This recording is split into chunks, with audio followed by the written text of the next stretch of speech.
आप सभी का मेरे चैनल चल पढ़ते हैं पर स्वागत है। आज मैं हिंदी भाषी विद्यालय में पढ़ाए जाने वाले हिंदी विषय पल्लव भाग 1 के पाठ नंबर 5 जो कि लोकप्रिय गोपीनाथ बरदलै है, उस पाठ को मैं आपको पढ़ाऊंगा और उसे समझाने की कोशिश करूंगा। आपसे मेरा यह अनुरोध है कि अगर आपको मेरा यह वीडियो पसंद आए तो कृपया मेरे इस वीडियो को लाइक करें और दूसरों को शेयर करें ताकि उनको भी मेरे इस वीडियो से फ़ायदा मिले, और मेरे चैनल को भी सब्सक्राइब करें। चलिए आगे बढ़ते हैं, इस पाठ को समझने की कोशिश करते हैं। पाठ का नाम है लोकप्रिय गोपीनाथ बरदलै। लोकप्रिय गोपीनाथ बरदलै जो है वो हमारे असम के प्रथम मुख्यमंत्री तथा राष्ट्रभाषा हिंदी के हितैषी थे। एक दिन क्या हुआ, शाम के समय बीनू अपने कमरे में बैठी थी और वह बहुत परेशान थी कि उसे असम के किसी महान व्यक्ति के ऊपर में निबंध यानी कि रचना लिखना था, पर वह उसे कुछ समझ में नहीं आ रहा था।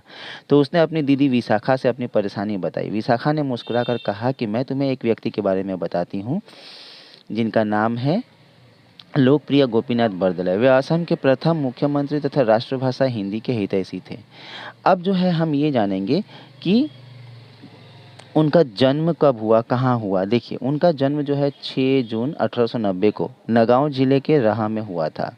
उनके पिता का नाम बुद्धेश्वर बरदलै तथा माता का नाम प्राणेश्वरी देवी था। ठीक है, बुद्धेश्वर बरदलै और माता का नाम प्राणेश्वरी देवी था।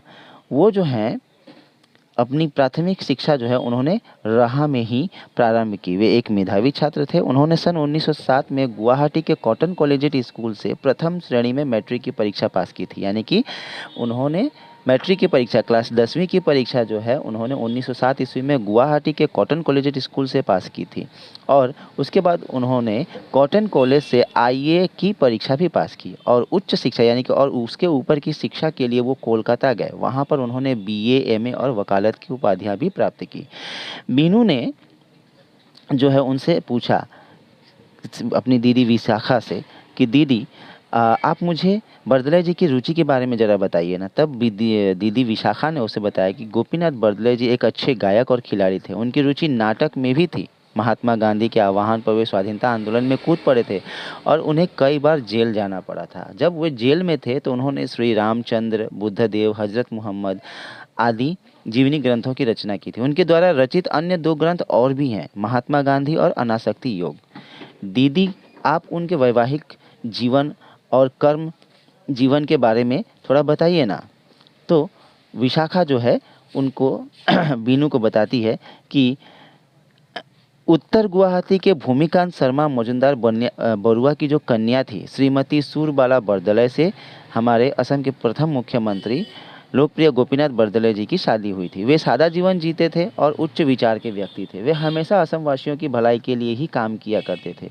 असम की जनता उन्हें प्यार से लोकप्रिय बुलाती थी। ठीक है, तो फिर दीदी बरदलै जी ने हिंदी के लिए क्या क्या किया, यह बीनू का सवाल था विशाखा को। तो उसने पूछा कि बरदलै जी ने हिंदी विषय के लिए क्या क्या किया। तो विशाखा ने कहा कि बरदलै जी ने 3 नवंबर 1938 को गुवाहाटी में असम राष्ट्रभाषा प्रचार समिति की स्थापना की थी और वे ही इस समिति के प्रथम अध्यक्ष थे। यानी कि असम राष्ट्रभाषा प्रचार समिति के प्रथम अध्यक्ष कौन थे, तो लोकप्रिय गोपीनाथ बरदलै जी थी। और लोकप्रिय गोपीनाथ बरदलै जी के ही प्रयासों की का फल था कि 1948 में गुवाहाटी विश्वविद्यालय की स्थापना हुई थी। 5 अगस्त 1950 को गोपीनाथ बरदलै जी का स्वर्गवास हो गया। भारत सरकार ने 1999 में उन्हें मरणोपरांत भारत रत्न उपाधि से सम्मानित किया था।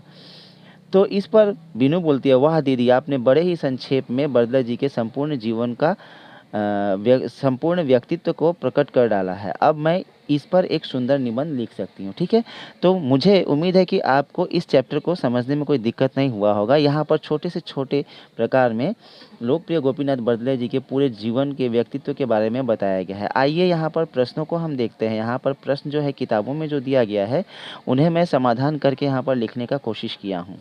प्रथम प्रश्न जो है वो है, आओ गोपीनाथ बरदलै के बारे में अपने शब्दों में बताएं। तो मैंने यहाँ पर गोपीनाथ बरदलै जी के बारे में अपने शब्दों में ही किताब में दिए गए अनुसार कुछ लिखने का कोशिश किया हूँ, जो कि आप यहाँ पर पढ़ेंगे तो समझ पाएंगे। ठीक है, तो अगला प्रश्न जो है इसके बाद जो है वो मैं आपको बोलना चाहूँगा कि क्या है। आइए, 2 नंबर प्रश्न है, पूर्ण वाक्य में उत्तर दो। पाठ में किस महान व्यक्ति का उल्लेख हुआ है, तो यहाँ पर आप देख सकते हैं कि पाठ में असम के प्रथम मुख्यमंत्री लोकप्रिय गोपीनाथ बरदलै जी का उल्लेख हुआ है। ठीक है। ख में पूछा गया है बरदलै जी की प्राथमिक शिक्षा कहाँ प्रारंभ हुई? तो इसका उत्तर है बरदलै जी की प्राथमिक शिक्षा नगांव जिले के रहा में प्रारंभ हुई थी। तीसरा क्वेश्चन है गुवाहाटी विश्वविद्यालय की स्थापना कब हुई थी? तो गुवाहाटी विश्वविद्यालय की स्थापना 26 जनवरी 1948 में हुई थी। अगला प्रश्न नंबर 3 है पाठ के आधार पर निम्नलिखित प्रश्नों के उत्तर लिखो। बरदलै जी का जन्म कब और कहाँ हुआ था?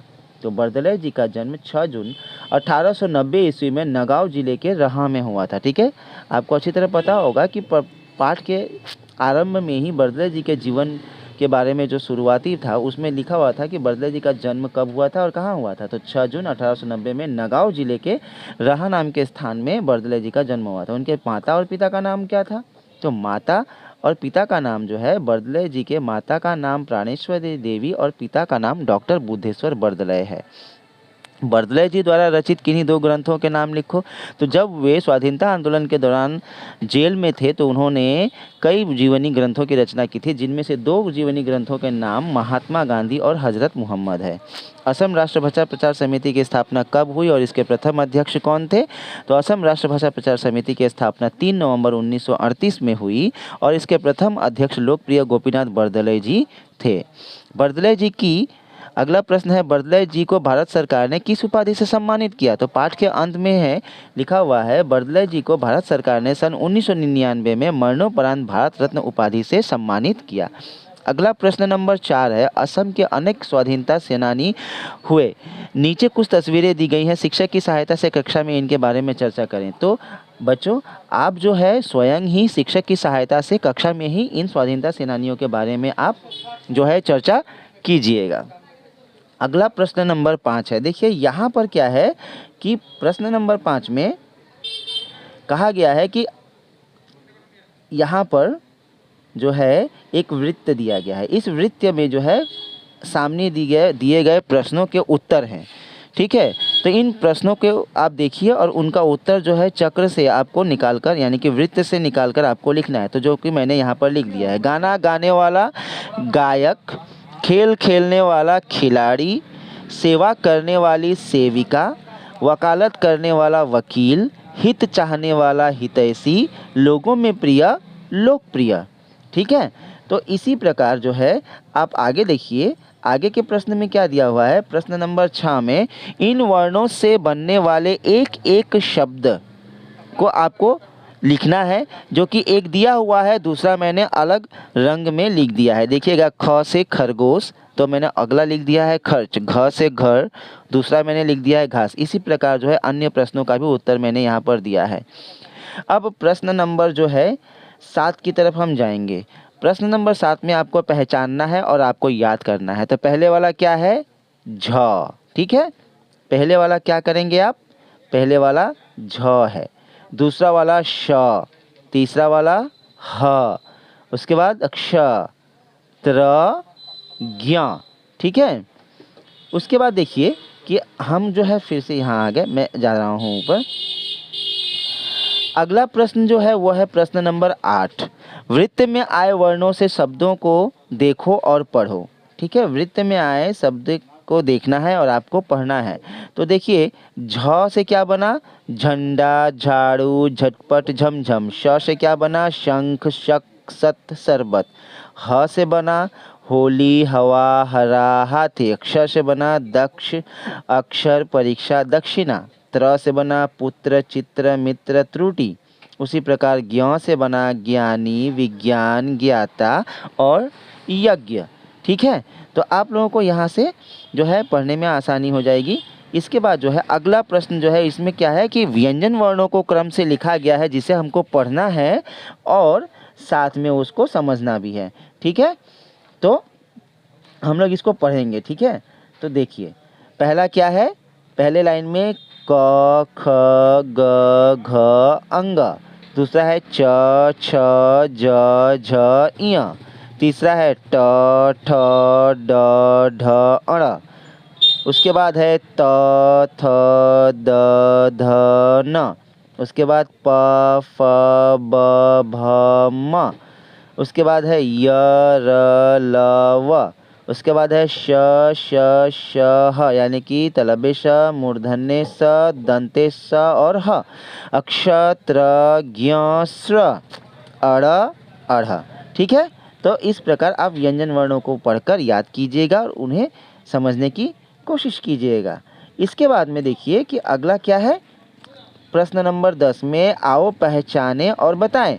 तो इसमें से जो है वर्णों को लिखा गया है 3 अलग अलग बक्सों में, अलग अलग व्यंजन वर्णों को आगे पीछे करके दिया हुआ है। आपको समझना है और उनको पढ़ना है। पहला है ग ख क, तलबे स, अंग ज्ञ इय, च झ छ ट ढ ज।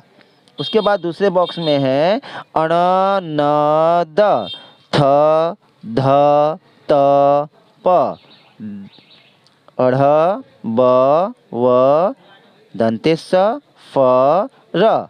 उसके बाद है भ घ मूर्धन्य स, म ह, अक्षत्र ड अड़ य स्र ढ और ल। ठीक है, इसके बाद जो है प्रश्न नंबर 11 में है आओ सही वर्णों से नीचे के चौखटों को भरें। तो इस प्रकार मैंने व्यंजन वर्णों को भर दिया है। आप लोग यहाँ से देखिएगा और समझने की कोशिश कीजिएगा। ठीक है, अब जो है हम अगले प्रश्न की तरफ जाते हैं। प्रश्न नंबर 12 में बोला है आओ वर्णों को समझें और उसको के मेल से क्या क्या शब्द बने हैं उसको हम लोगों को सीखना है। जैसे कि क जोड़ य, यानी कि क्या बना, उससे एक शब्द दिया है क्या, अगला मैंने बनाया वाक्य। उसी प्रकार च और छ से मच्छर, प ल से विप्लव, स और त से रास्ता। मैंने जो दूसरे शब्द लिखे हैं उनको मैं ही पढ़ रहा हूँ। स और थ से प्रस्थान, कल्पना, अब्द, दिल्ली। ठीक है, इसी प्रकार जो है आपको अगले पेज में अगले शब्दों को मिल जाएगा। प्रश्न नंबर 13 में देखिए क्या कहा है। प्रश्न नंबर 13 में बोल रहा है कि हम जो है अंग और क या इ और च या अण या ड, न, त, म और प, इन शब्दों को जोड़कर जो शब्द बनते हैं उनको हम 2 प्रकार से लिखते हैं। जैसे कि अंक, अंक हम इस तरह भी लिख सकते हैं, आगे की तरफ वाले, और नहीं तो दूसरे के तरफ वाले। ज़्यादातर हम लोग सामने वाला लिखते हैं, लेकिन दोनों ही सही है। उसी प्रकार अंचल अंचल, झंडा झंडा, अंत अंत, कंप कंप। ठीक है, इस तरह हम लोग दोनों ही शब्दों को व्यवहार कर सकते हैं। देखिए यहाँ पर और भी जैसे है द और द कैसे लिख सकते हैं। उद्देश्य, विद्वान, प्रसिद्ध, अड्डा, खट्टा। ठीक है, अगला प्रश्न है प्रश्न नंबर 14। प्रश्न नंबर 14 में क्या है कि इन्हें ध्यान से देखो और याद करो। यानी कि क और र बनता है क्र, तो बना क्रम, शुक्रिया, ग्रंथ, अग्र, भ्रम, अब्र, श्रम, श्री। इस प्रकार जो है मैंने शब्दों को लिखा है। प्रश्न नंबर 15 में देखिए आओ जाने और शब्दों को लिखे। क और श, मूर्धन्य स से क्या बना क्ष, तो उससे बना क्षमा, क्षत्रिय, क्षेत्र, क्षमता। उसी तरह त और र से त्र बनेगा, पत्र, चित्र। ज और य से ज्ञ, यानी कि ज्ञान, प्रज्ञा। 16 नंबर प्रश्न में देखिए इन्हें पढ़ो और समझो। ठीक है, हंस, अंक, पंख, रंग, संग।